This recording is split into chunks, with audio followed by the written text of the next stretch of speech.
How we doing, everyone? Welcome back to another edition of FSI's NASCAR DFS Pick Show. I'm your host, TK Nation 47, joined with Mega Ruler 31. Mega, welcome back to another weekend of racing. We are in Las Vegas. Viva, baby, Las Vegas. You can see it in the background. I got the strip going. You got some trucks on the track. We do tomorrow night here. We're recording this Thursday evening. Talk to us a little bit about what we can expect with qualifying, practice, and the race ahead. Well, this is another hard one, and we thank you for your feedback last week. It seemed, with us going and trying to put these pre-projections together before we even have all the data, which is not bad this week, because when we do the Xfinity show, like, qualifying is the day before on Friday, so we'll be able to have real data for that. And Cup, it seems most season long, we're going to have the information like the day before too. But truck, we don't. So what I did was I looked through and we took last year's form, because we really can't use the Daytona race. There's only been one race for a truck. They skipped Auto Club last week. I took, track history, and I took their average running position at Las Vegas, at Kansas, which is a very similar track to that. And then I factored in a little sprinkle of how they did it in Daytona to come up with kind of an average. And what it ended up doing was it was able to give me kind of, I ranked them by what their speed would be. And then I saw Kyle Busch was racing, so I put him number one naturally on the pole, just because he's got one of the best drivers and the best equipment. So again, this is going to be another dilemma here, because $15,000 is a lot to pay for Kyle Busch. That leaves you $35,000 left for the rest of your team. So you're going to have to make some choices. And I think a lot of people, after watching last year's race, are going to play Busch and Nemechek, because they pretty much dominated the whole race in the same lineup.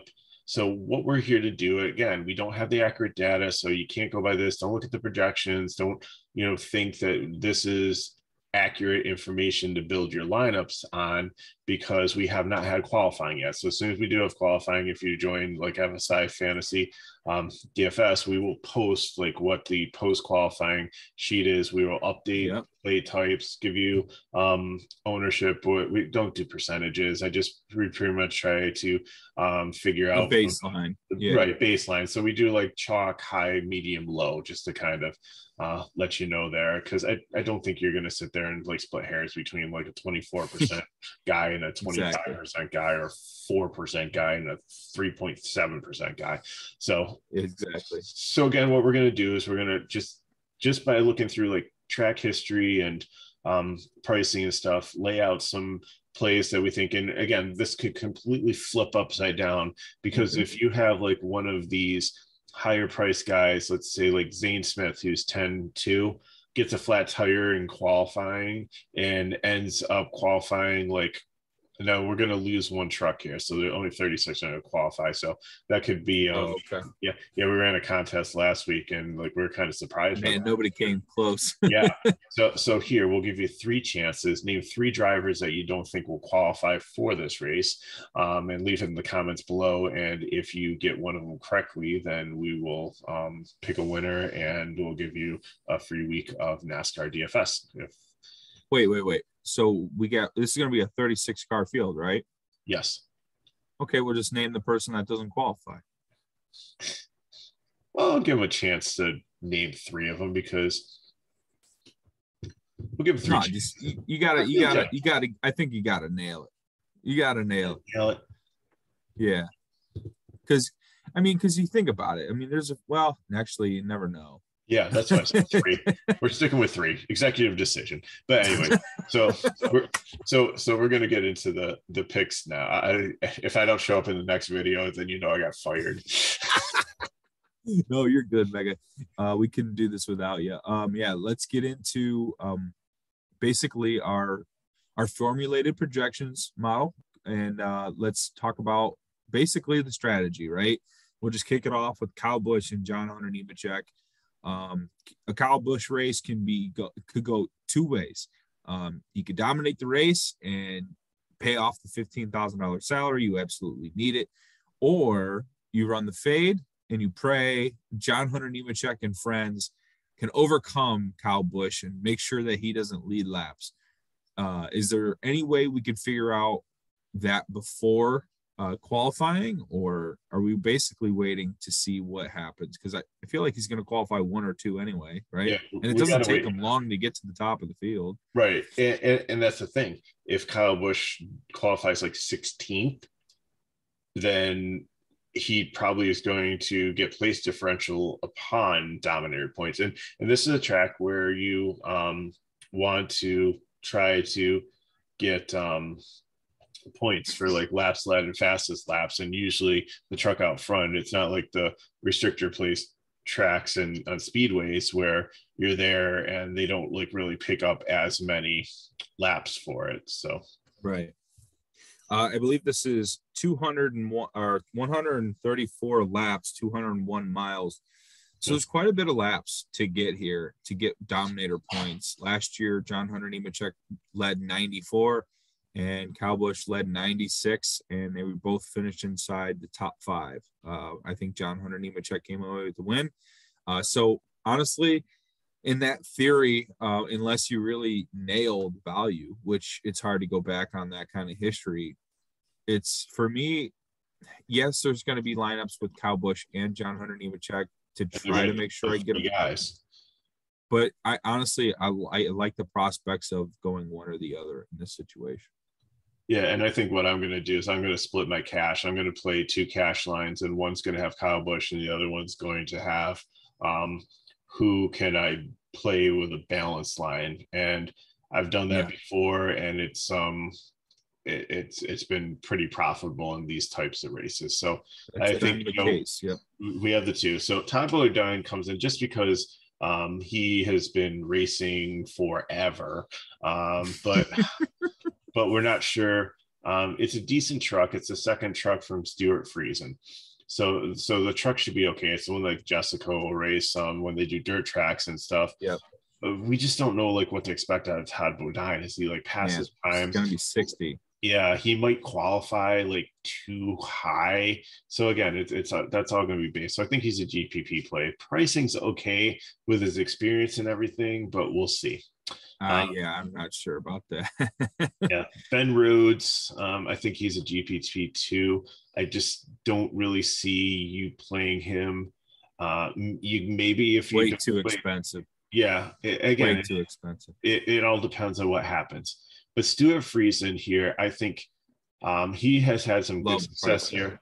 Exactly. Yeah. Love the price. 4 top 5s at this track. Average finish 11th. I think, at 82, I think he brings a lot to the table. His average running position was 4th last time, 5th highest composite score out of like the similar tracks. So I think that he could potentially at that pricing be a prime play. And then I honestly don't mind wherever he starts. I just think the track history, and the fact that he brought his second car here tells me that they have a lot of confidence about what they're bringing to Las Vegas. Yeah. So it's just, we're in on Friesen no matter where he starts tomorrow. And I like Christian Eckes too. Just because I don't like him in every race, but 5 races here, he's won 1. He's had 2 only 1 race he finished out of the top 10. And he has an 8.8 average running position, finished every single race. I think, he is in 96 is a little bit steep, but I think you can get there too if you're not playing like John Hunter Nemechek in the line. Yeah, he would be a decent driver too. I think Zane Smith is up next, and great truck, great driver, but I just think the 10-2 is just too high unless for some reason he has like a catastrophe in qualifying and starts way down, then he'll just be like passing chalk. Agreed. I think that's great, and I think he's a really good driver. It's just unfortunate his price tag is what it is. If you went balanced and you started your lineup with Zane Smith and you tried to get maybe a couple of 9K guys, I think that's really contrarian approach for GPPs, especially the larger field GPPs. But you also have to take that for what it's worth. He's probably not going to dominate this race. You're really trying to pick and choose a few different dominators and pray to God Kyle Busch and John Hunter Nemechek don't bring the best stuff to Las Vegas, but that's really a far stretch. So if But you're here's using another Zane thing. Smith, I think it's driver 2 or a super contrarian, all hell breaks loose kind of lineup. You know what one factor that we didn't talk about with Kyle Busch, though, is NASCAR hates him. Oh yeah, they How definitely many pit row penalties or speeding or like, starting the restart too soon, or like it seems like they just like black flag him to death in some of these races. they But, watch him like a hawk. yeah, with like all these penalties. And the other thing too is it's going to be a more competitive year this year in trucks. I think there's a lot of really good drivers, especially with some guys dropping down from the Cup Series, some guys coming up from Xfinity, that he might not have the luxury to go out here and run like, what is it, 4 or 5 races that they're allowed to run? I can't remember. I believe it's 5 per Okay. series. So if he comes and like dominates 5 races, and that's taken away 5 from per his Xfinity truck. Sorry, go ahead. but that's taken away from his team being able to get points for like the championship. So, would he lay back a little bit and let some of his trucks pass him and lead laps and like get stage points and things like that? So it's just a couple things to think about. Like, we know that Kyle Busch has come out here and absolutely blown away the competition in some of these, but there is like some factors that would say that he doesn't. So that's again why we're being cautious. So back to a regular scheduled program. Who are at Matt Crafton here. Matt Crafton, 85. 25 races here, never won. Average finish 11.2. I think you can play him in cash depending on where he starts. Anywhere past 15, yes. Anywhere before 10, not sure. I that's what I feel too. Tanner Gray, on the other hand, the next truck down, I really like this price and I really like this truck. He could top 5, and hopefully he doesn't qualify great. This is looking like one of the better value plays of the slate. Kaz Grella also. I have a GPP, but I think I've seen some good things out of Kaz recently. More of a road racer, but he's shown some things on some intermediate tracks, so I think I'm okay with him there. Definitely need to know where he's qualifying and see what kind of practice speed he has. But Young Motorsports, we talked about it in the season preview, an up-and-coming team, and Gralla, really strong driver, so don't mind backing him if he's got the right starting position. Now, Ankrum here, I think I like the truck, because this was Austin Hill's truck last year, more than the driver, because at this track in 5 races, his average finish is 20 and he's DNF'd twice. Where did Austin Hill finish last year? I'm not positive on that one, but I got it. Hold on. Austin Hill finished 3rd. Okay. With an average finish, with an average running position of 6th. It's not bad. But again, I said I think I like the truck more than the driver, so I'm switching him to a GVP here. Okay. I really like the truck program, but we'll just have to see. Decent price tag if he's good, if he gets a good qualifying spot. But then again, Ankrum was in a GMS truck last year, and they had no sponsorship. They had part malfunctions and stuff, so maybe he wrecked out last year. Yeah. There's actually a decent amount of wrecks in this race. I think we lost maybe 10 good trucks in it. It wasn't like the guys in the back. It was decent drivers. 7 trucks, yeah. And then there's Norm Benning. Yeah. Norm. Attrition Norm. Yeah, that's what it is. All right, where are we? We're at they should just let Norm drive the pace truck. That'd be perfect. We're at Grant Enfinger. 23. GMS truck, 11 races here. He's had some success. 1-1, 7 top 10s out of the 11. Average finish 11th. So if he starts outside the top 10, I really like him, especially 87. Love this truck tomorrow. Yeah. He finished 7th in the CR7 number 9 truck last year with this. What he can do with the GMS, with all their backing behind him. Yeah, I think. And then at the end of stage 2, he was 7th. End of stage 1, he was 10th. I mean, his average run was great, and I think 8,700 is a really strong price tag, and I could see a lot of good value if he starts anywhere beyond 8th. I think he's really strong. Next up, we have top play for me. Okay, yeah, I really like him. Unless he qualifies like 3rd, then then he's in no man's land. Yeah.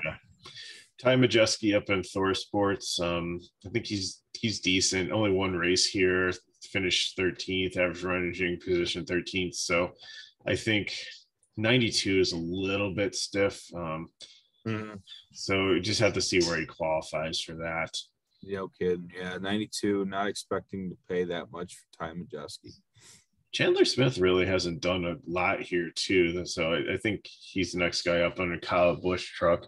9,900 is a little expensive for him. Yeah, no. With an average running position of 17th and an average finish in 19th.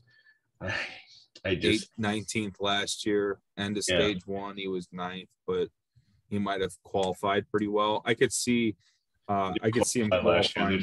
They just had the magic formula last year. Oh yeah, that's right. So it was off of probably a Daytona race or a few races before. So yeah, I'm probably out on Chandler Smith.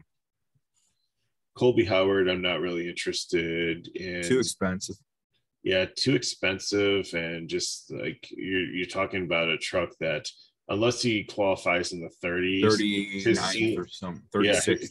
Yeah, his ceiling's like probably like 20, 25 to maybe 20. So yeah, no. I really like Austin Wayne Self here for the price. Absolutely. And average running position of 15, 10 races here, average finish of 16, only missed 1 race, 2 top 10s.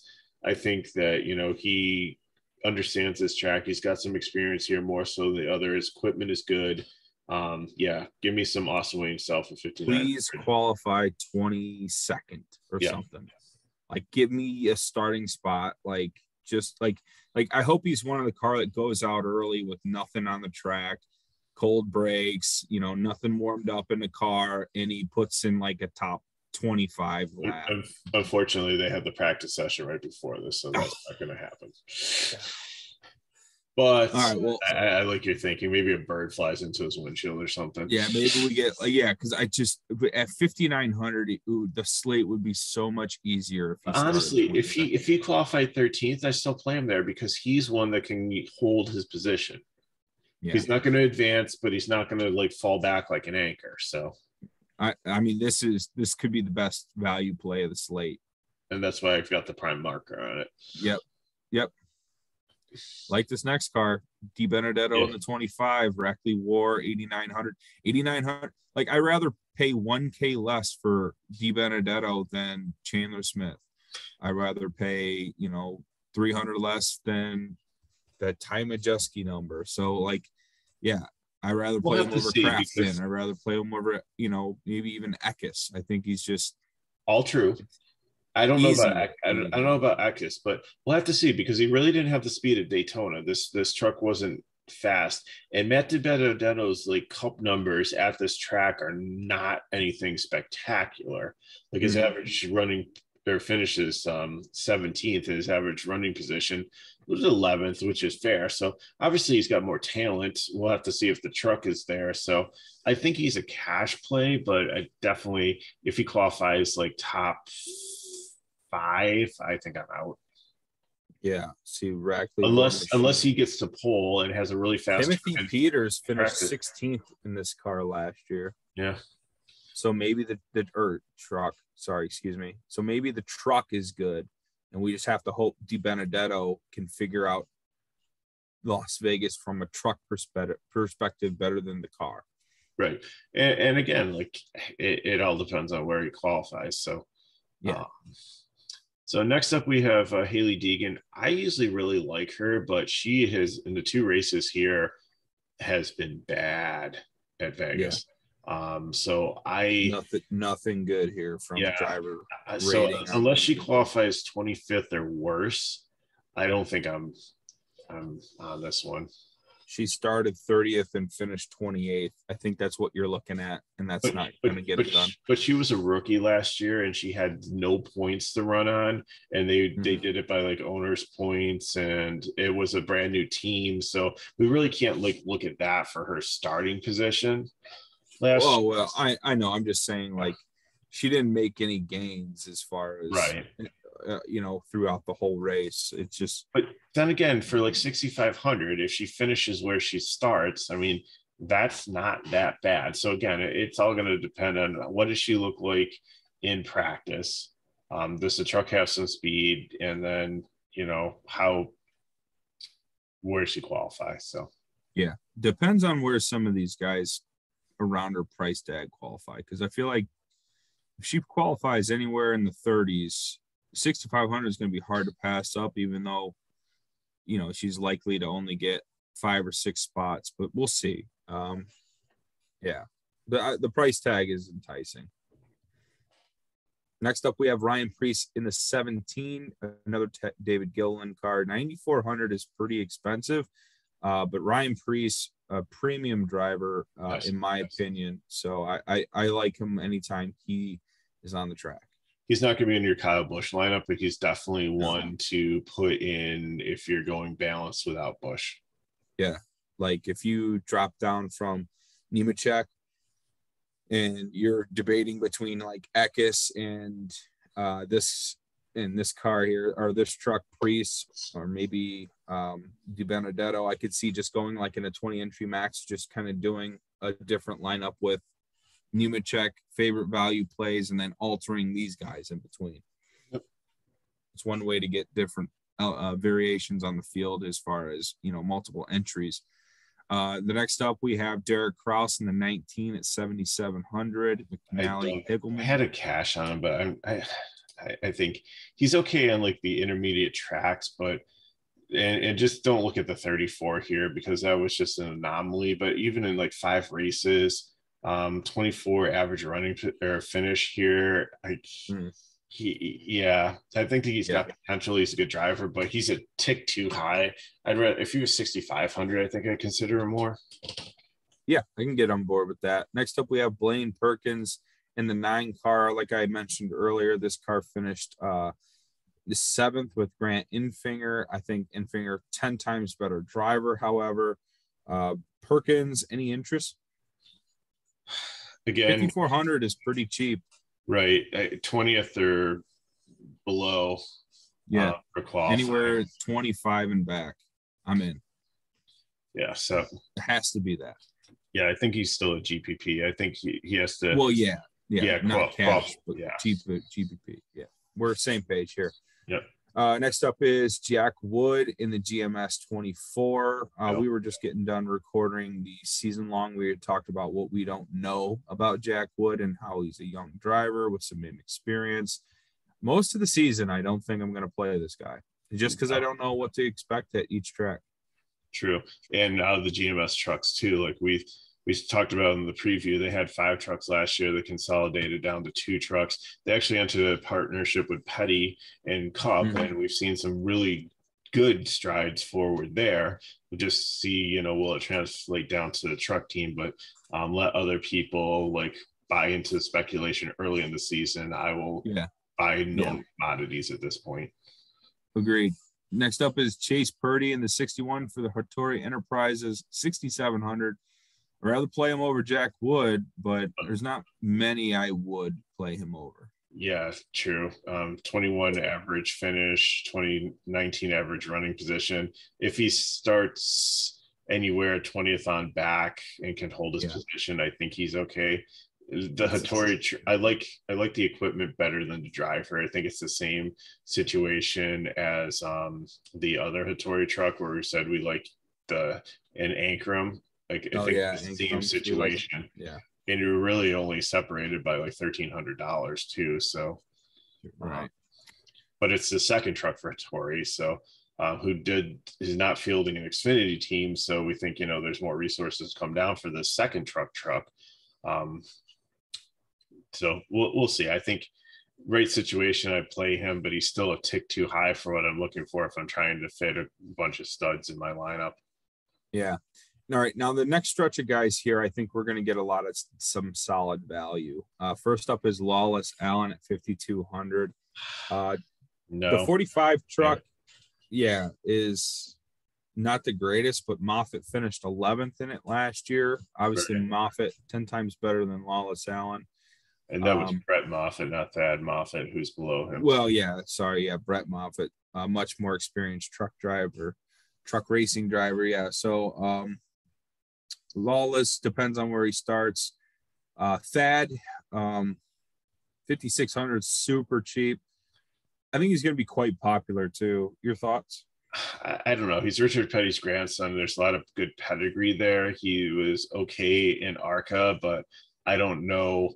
The Rayum brothers, this could be possibly the worst truck unless like they've got some like backing from Petty or stuff in the field. Yeah. And I don't know. He might be one of the candidates for does not qualify. Right. Tate Fogelman is another one of those candidates for might not qualify for the On Point Motorsports. Your thoughts on Fogey? Finished 20th last year. No, On Point, I believe they've got Xfinity teams and they're decent up there. Yeah, I think that's the team that Brett Moffitt races for in Xfinity. They actually expanded to like 3 teams this year, which concerns me about this one. And they have some really good drivers in Xfinity. I can't remember who the other 2 are off the top of my head, but it's a decent lineup for them going to a 3-car team. So it kind of makes me wonder like what's going to be left for, this team down here. Fogelman lost his ride last year and ended up in with Young Motorsports, ended up in this one. So I don't know. His numbers aren't horrible here. His average finish is 17th. He's finished all the races. So I probably 61. He's going to be a little bit higher than what we're looking to squeeze in with the triple punt if we're trying to play. I'd rather play a punt over him. Yeah. Okay.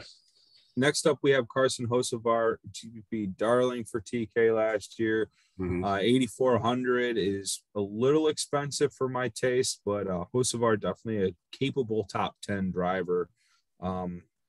Last year, he did not do too well, I believe. Let me see. Yeah, it's a limited sample size, though. I mean, I guess they'd have but then again, if you look at Kansas, his average running position is only like 22. So it's not like maybe it was just one intermediate track, but he was finished 24th. Yeah, but he finished strong. So he got better towards the end of the year. And this was like an early race. So I think definitely GPP, but again, he's in no man's land for the build.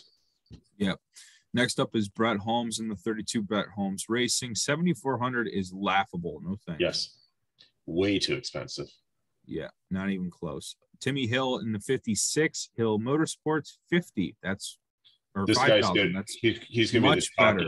He's going to be one of the chalkiest yes value plays out there because he was cruising in the Daytona 500, killing value until I think he got wrecked. But yeah, Timmy Hill looked fast at Daytona. 5,000 is real dirt cheap. He's up there with some of our Austin Wayne self value play of the week. I assume you agree? Yes. On Timmy Hill. All right, moving on to Jordan Anderson Racing. What is our Jordan Anderson rule, Mega? Don't play Jordan Anderson if Jordan Anderson is driving. If Josh Berry was driving this truck, lock it in. We would be locking in at 72. But I think you can probably play him in a GPP. I think if he qualifies 30th, like I have him here, and he could probably get up to like 20th potentially. But 72 again, that's going to really limit what you can do. Finished 27th last year. What I expect out of him this year. Matt Jaskell in the 47, Glory to God Racing, 4,800. I don't know what to expect much here. You have anything to add? he dropped down from Xfinity last year, ran some races up there. I thought this Glory to God team was going to be decent. They have old Kyle Busch trucks, so it's not like they have junk that they're running. Tim Veens owns the team, and he was a very pedestrian driver, so it's not like they have like this huge influence in the garage besides like God Almighty, which it's pretty cool. It's pretty cool that they're professing their faith through this team. I mean, I love that, but I just don't know, short of a miracle, if they're going to do well. And I think this is more like the second truck. Let's just skip down a little bit. Brendan Poole's other truck. I would definitely take him. 63 is again almost approaching no man's land, but he is a really good driver, and let's see what he can get out of this truck. So this will tell us if the trucks are slow or if Daytona was like an anomaly. So this will start to show us. We'll have to pay the piper and take a chance. Yeah. GPP for me. Yeah, I said, I haven't listed as GPP. I'm not. Chris Wright, Matt Mills, or actually, I'm going to change this. I think Matt Mills could potentially be a cash play here. He's only had one race at this track and truck series, but he's got some Xfinity experience. At 5,100, I think he's going to be a very popular play. The quality of the truck is good. And there's Spencer Boyd. Wasn't Spencer Boyd like the last guy in the truck preview, which we we didn't think we were going to see him in his own team, but hey, look, he found a ride. Oh no, it's Spencer Davis. Never mind. Yeah, Spencer Davis. Yeah, Spencer Boyd, Young Motorsports. He's taken over for Tate Fogelman, and this truck finished 20th last year. If Spencer Boyd's anywhere into the 30s. I have a lot of interest, probably more on him than I am Poole because of that price tag. 4,700. He was Fogelman's truck last year, so I think he's definitely a cash GPP player. Yeah, it's at least a GPP shout if he can get a pretty bad qualifying round in. If Fogelman can finish in the top 20, I'm certain that Spencer Boyd can, especially at that price tag. I think the price tag really sells me, helps me get those Kyle Busch, John Hunter, Nemechek lineups that I really am looking for. So I'm hoping he qualifies pretty poorly tomorrow. Brandon Poole, we talked about him already. Dean Thompson and Loris Hezemans. Thompson's a rookie, like in a Nice truck, so it's a third-tier truck. It's a rookie we don't know much about. I think his number here is an ARCA. I don't even think it's in because he's got no average running positions for Las Vegas or Kansas. Average running position was 33 in Daytona. So and that's not like his finishing position. That's like where he was running. So I'm out on Dean Thompson. Okay. And Luis Hezman, like he's a good road course driver. I don't know if that's going to translate here. At Kansas, his average running position was 35th and he finished like 32nd. So and this truck, like when the entry list came out, there was no driver listed.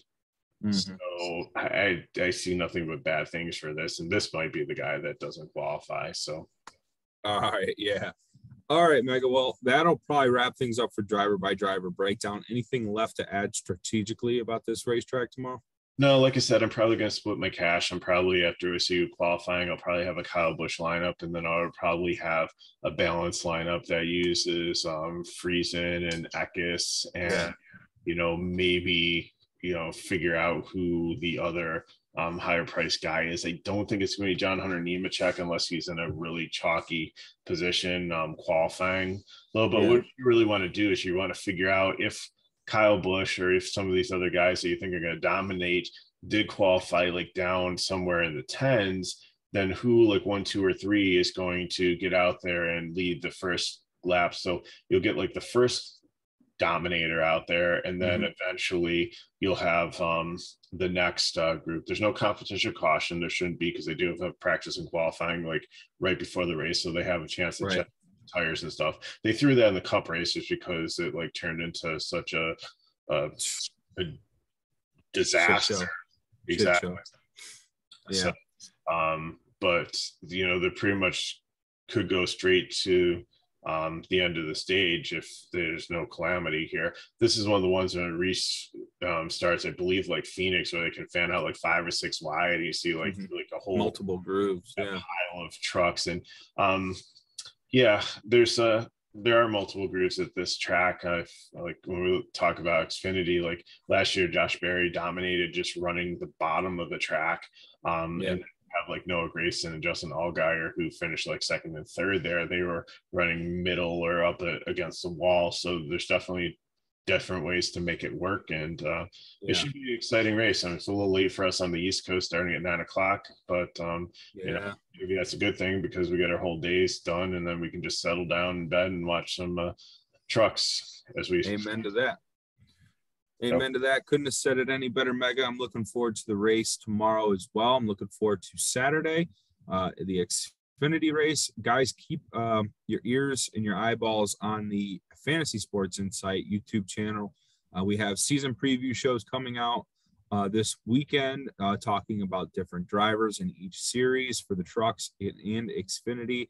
And then in the Cup video, we were going to discuss the breakdown between the cars, what we've seen so far on the new cars and the differences between the Gen 6 car and this next gen one lug nut machine.